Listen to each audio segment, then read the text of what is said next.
Ayatollah Ali Khamenei মধ্যপ্রাচ্যের রাজনীতির অপ্রতিরোধ্য শক্তি।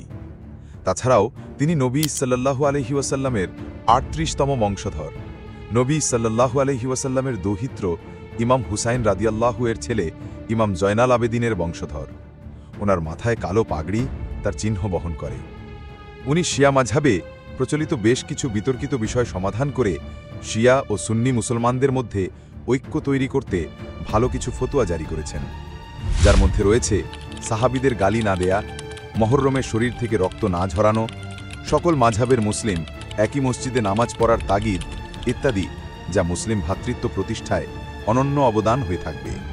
এছাড়াও মধ্যপ্রাচ্যের উত্তপ্ত রাজনীতির কেন্দ্রে থাকা এক নাম আয়াতুল্লাহ আলী খামেনি। ইসরায়েল আমেরিকার চোখে তিনি এক অস্বস্তিকর প্রতিপক্ষ।